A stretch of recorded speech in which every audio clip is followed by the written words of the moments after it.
You may be an expert looking for more inspiration, a beginner just starting out, or you may even just do it for fun. Wherever you're at, wherever you are, and whoever you are, if music and songwriting is an interest or something you're curious about, this is for you.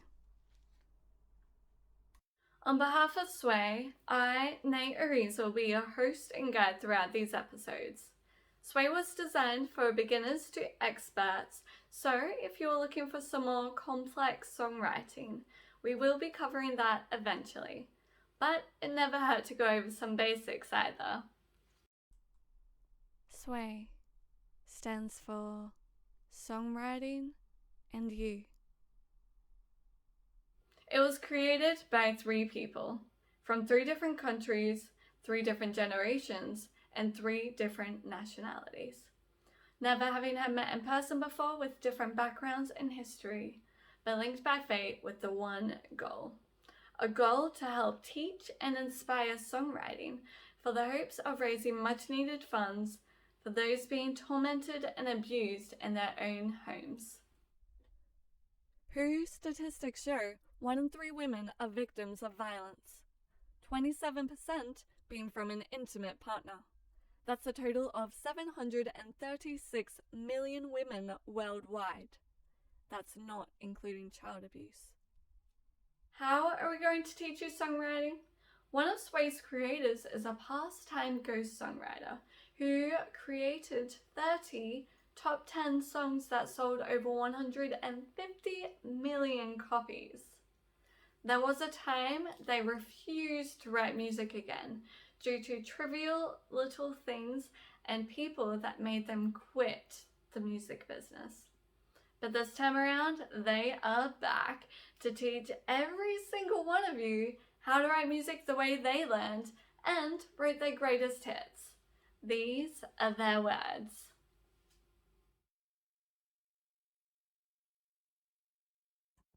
Evolution is something that I believe occurs in everything. I know it did in the beginning of rock and roll. There were 3 types of musicians in the beginning.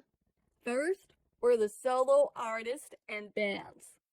Some could play instruments and some couldn't. All thought they were real singers and had huge egos to go along with their belief that they could sing. The next group were actually musicians who could play their own instruments and write their own music. These were people like Johnny Mitchell, the Beatles, CSN, and more. Last, they were the ego-driven no talents. These folks were okay singers, but that's it. They couldn't write music, and they paid others to write their music. That would have been okay, but they made the songwriters swear not to reveal who wrote the song. I was one of those songwriters. Let's say I wrote a song called Funny Face. Let's say I sold it to ABC Band for $500.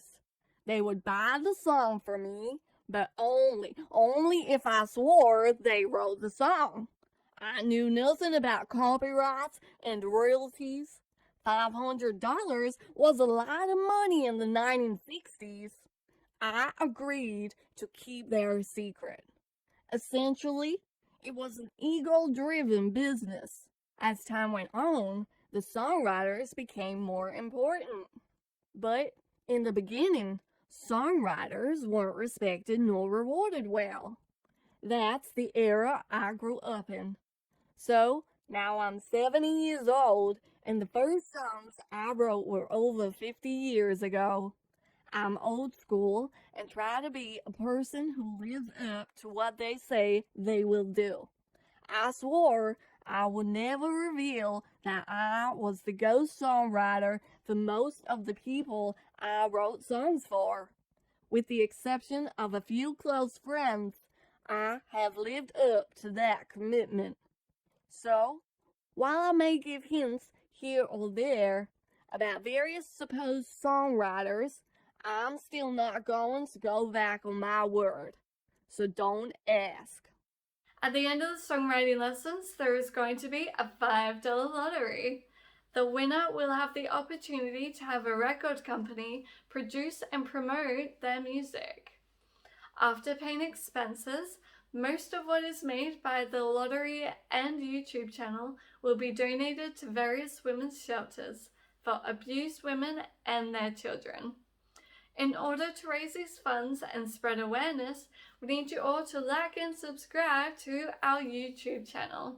That will literally make a world of a difference. So let's get into how to write songs. I'm going to skip going into octaves, that there are only 12 notes in an octave. If you need help defining some of my terms, please feel free to leave a comment in the comment box below, and S.W.A.Y will be happy to address that info. So, early on in rock and roll history, most songs only consisted of 3 chords. Let's call it a 3-chord progression. We'll be doing most of our examples in the key of C.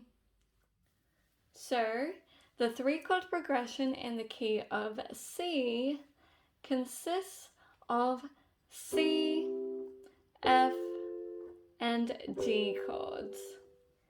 The 3-chord progression can be done in any key. So, how do you figure out what chords are in each different 3-chord progression? You pick a note or key that you want your song to be in. This will be your first chord. For example, let's say you want the key of C. Then C is your first chord. Next, you can count up the scale 5 notes, and that's your second chord. So 5 notes would be C sharp, D, D sharp, E, and lastly F. F is your 5th note, so F chord is your second chord in your 3-chord progression.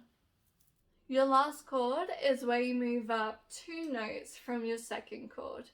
In this case, it's note F, which will be F sharp and then G.